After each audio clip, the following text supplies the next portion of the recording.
People are still talking about the death of Caleb Wilson, the fraternity aspirant, the applicant to Omega Psi Phi Fraternity Incorporated at Southern University in Louisiana, who was killed while engaging in a hazing ritual.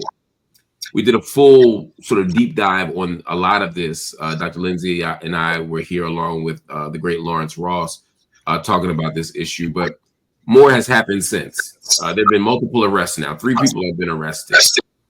I think the thing that keeps sticking with me is the day after conversation. Today, Ryan Clark, who many of you know from ESPN, extraordinary football player, and a member of Fraternity Incorporated, talked about this as, we got to do something different. I'm starting to hear the we got to do something different conversation. I don't know if it's because I'm older and the people I'm talking to are in a different place, or if the tenor and tone of Black Greek-led organizations has changed. Because I'm hearing a lot more people say we got to do something different. I'm still seeing in the comments all the dumb shit like about how we should keep hazing. But I'm hearing a lot of different stuff. And I don't know if it's a moment of mourning because of the death. I don't know if it's a moment of fear because of the arrest. But it's something. Jameer, I'm going to start with you because obviously you didn't get to weigh in on this already. Where are you at with this? And how are you making sense of what you're hearing? I just actually, before we got on the call, like one of my profiles sent me the Ryan Clark video, and I watched it. And it's been a conversation with my undergrad chapter specifically about like where are we now and what does it look like for the future. And a lot of the conversations that I'm hearing and seeing and have been a part of was it's not worth it, number one. Number two, it does not guarantee the quality of a brother or a sister. I'm not speaking for anybody else, but it doesn't It doesn't. quality. It just doesn't. And people have been a part of situations which have gone way too far.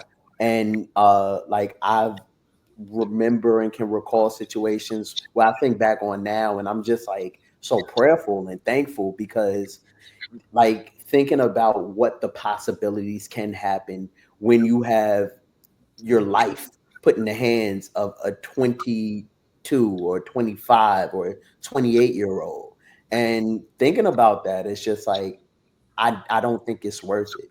But I also will point out that like this is not the first time. And unfortunately, it won't be the last. I think one of the most interesting things that I've actually learned about hazing as it pertains to like the entertainment space was that Spike Lee actually created School Days because his brother had passed away online at Morehouse. And he made it in a way to show not only the black the black HBCU experience, but also like what people go through, and to have somebody lose their life. And we're talking about the 80s or the 70s. I can't exactly remember, but like this has been going on. I hope personally, I hope that like I don't think it will because I think each generation, stops but starts in their own different way of what hazing looks like. Like we went from pledging like outside to like these underground spaces where it's an all out whatever the case, depending on who you have in charge. And it's just not safe. It's not safe and it's not worth it. I Would you don't let your son, if you had a son, would you let him pledge? I mean I wouldn't because all right, so I think I also understand the reason why this is like an attractive thing to people because I was attracted to it. Like being a member of Iota Phi Theta Fraternity Incorporated was a conscious decision, one of the best decisions I made in my life. And I think about it at 18 years old. So I don't think I would say like, yo, I forbid you to participate in Greek life. But I wouldn't like push it on them. I know people push legacies and just people and other like mentors push it. I wouldn't necessarily push it on them. It's not a requirement for me in terms of legacy. Would you be afraid? Would you be afraid that, like, of course, that's my fear. I would be afraid. I would be one of my sayings, and I mean sayings in the sense of another chapter, and not the old people sayings. Like on my line, is in the Northeast, we talk a little different. He was like, "Yo, I just had a son, saying, and I wouldn't do this." And the person who said this to me he got busy all the time. Like that was his thing. You know what I'm saying? And so to hear him say it honestly blew my mind. And I'm hoping, Treva, that this is the reckoning. And we can move on from this, but I'm hoping this is a reckoning. But after talking to you and Lawrence and really sitting with that conversation, especially what Lawrence was saying, I just feel like we're gonna keep doing the same shit. I feel like we're gonna end up in the same place again. I don't think it's going to go away. We've been here before. People have died before. Yeah. So I think it there's a long history. I mean, there's a long history. You can type this in and see the countless number of articles of people who have died from being a part of hazing rituals. Like, that's not new. Nor do I think it will ever stop, because people are thriving off of this power, because it was getting they got down like that. So that means you got to get down like that. Like, I don't think that ever goes away, but it's always not necessary. It's always not necessary. Dr. Lindsey, do you see this being any different than it is? Do you see a bright spot? Do you see a light at the end of this tunnel? No.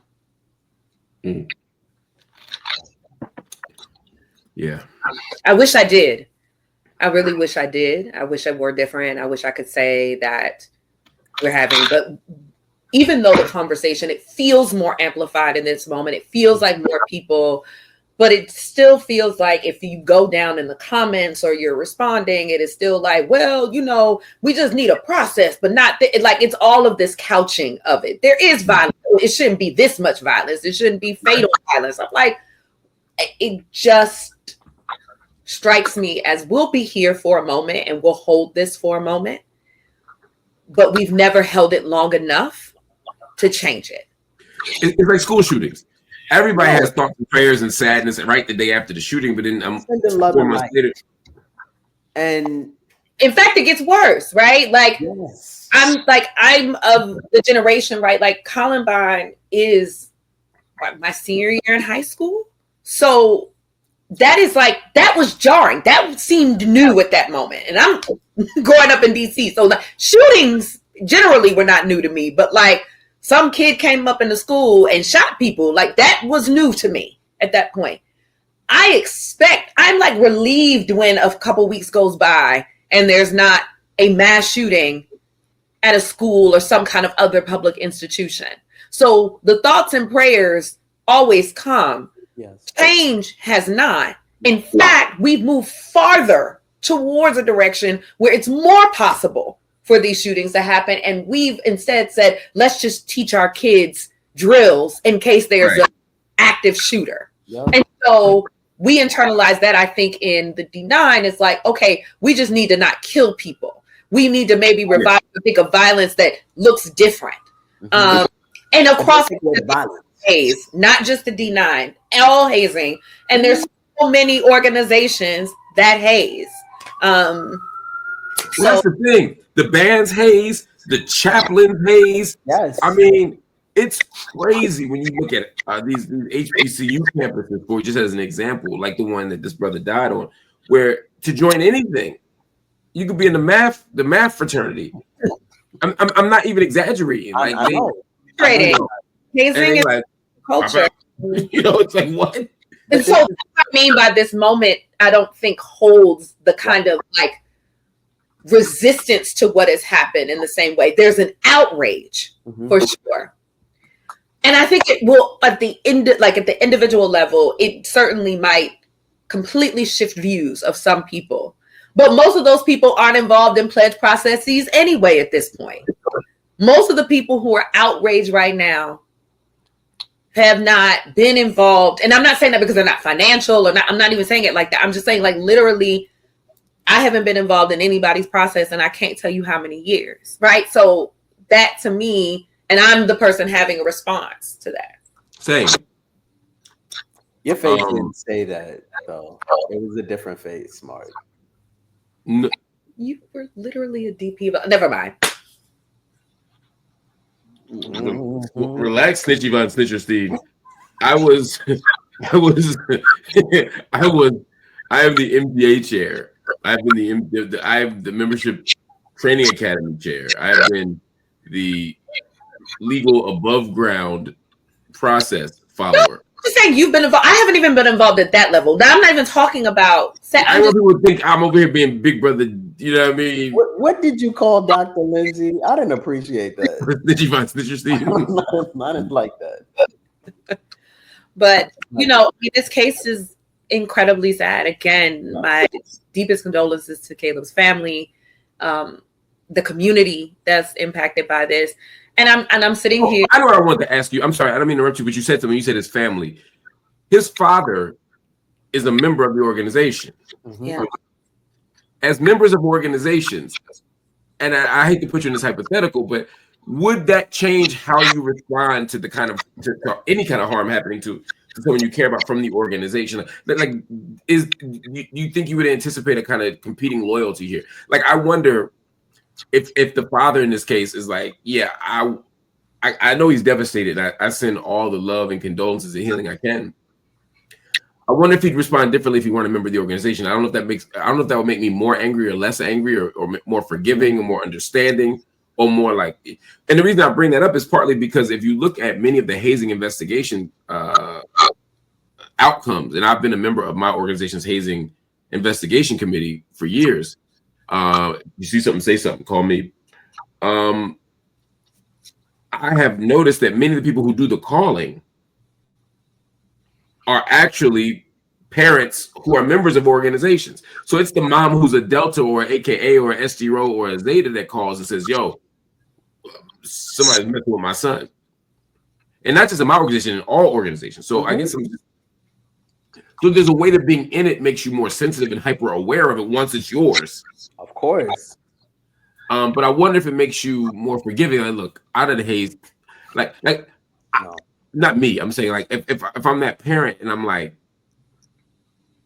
I've done these things, or I've been a part of these things. I know how it goes down. How mad can I get? It's like if you're a boxer and something happens to your son in the boxing ring. It's like, you know what I mean? Like, what do you do? How do you think about this? Yeah. I wonder if there's a period of reflection. I think it's complicated. I think you still have like the heartbroken, grieving reaction to it. And you probably start questioning in certain ways, like, what did we do? What did I go through? Right? I feel like there's a different process that you might go through. And I think that first level of that, of course, is going to be the rage, the grief, like that, just the ultimate fury. But I also think there is a moment of reflecting, because especially if you went through a pledge process that was violent and you did get punched on the chest in your process, let's say that happened for someone, but then it takes your son's life. I don't know. That might be a kind of survivor's remorse we haven't even processed, right? Of like, I thought my son was okay because I went through this thing, and this didn't turn out that way for him. And so it's not necessarily like forgiveness or a grace towards those who did it, but it is a self-reflexive, like there would be some, I think, level of them of like self-blame. I feel guilty as hell because he's only in that basement because I was in that basement. Yeah. Right. Yeah. And what I don't think it negates the loss of a child. I mean, how could I can understand game is the game, because that's exactly what it is. It's just like, yes, that's what I'm saying. The game is the game. That's right. I don't think it's going to take precedence. Like, I think the child for sure. I wonder that process of what that processing is, because I think it's more layered than the fury. Like, I think it's guilt and and all of these other things wrapped up in there. I agree, and I agree with you. It just can't be a linear thought. I think it has to be nuanced. Like, where do you think even the interest came from? Having a part of like this being up, certain traditions getting passed on to kids early on before they step on a college campus. They're aware of who their parents are, what their organization might be about. If you're the type of parent to like really like push. I've seen some parents, this is the baby, future baby, alpha, future baby, all these things, and ingraining this into them from a young age. When they step on a college campus, there has to be some kind of like guttural guilt of like having somebody lose their life, a part of the organization that you were part of, that you might have even had a hand in getting them into, in a way. Like that's a different type of blood on your hands. And and still that, thinking about the loss of a child. Oof. And then I struggle with the hypermasculine part of it and the ego part of it, because the truth is, Jameer, as much as I don't want my son to pledge, I also don't want him to skate. I'd rather him just not join. And then I'm like, how crazy is that I'm so proud of this brotherhood, but I don't want him to be a member of it if he don't get beat into it. But I understand that. I understand that. But I'm also understanding, like, I've been in my fraternity a member. This will be my 18th year in November, and thinking about the amount of brothers that have come through after, and seeing not only from my organization, I'd say the amount of organization members across the scale who went through brutal processes, who got down, who was known all over the ACR and all over the place. Oh, this is the motherfucker to fuck with. Oh, he was tough. He was, and contributing less than nothing unless it's a pledge process. That's not just a handful of experiences. That's across the board of people who just are like, and to me, it's like, what was it all for? Yeah. What was it all for? You getting your ass beaten, and then it doesn't guarantee to make you a valuable member of this organization. Well, as I pointed out, and again, everybody read the book Black Haze by Ricky Jones. I'm trying to see if I have it here. The data shows that it does the opposite. I mean, people who go through physical hazing aren't more likely to be financial. They're not more likely to be active. Mm-hmm. And when you talk to people, it makes complete sense when they look at the qualitative data. I mean, basically, if to be an iota, I had to go through 12 weeks of hell. At the end of that, I don't feel like I owe y'all shit.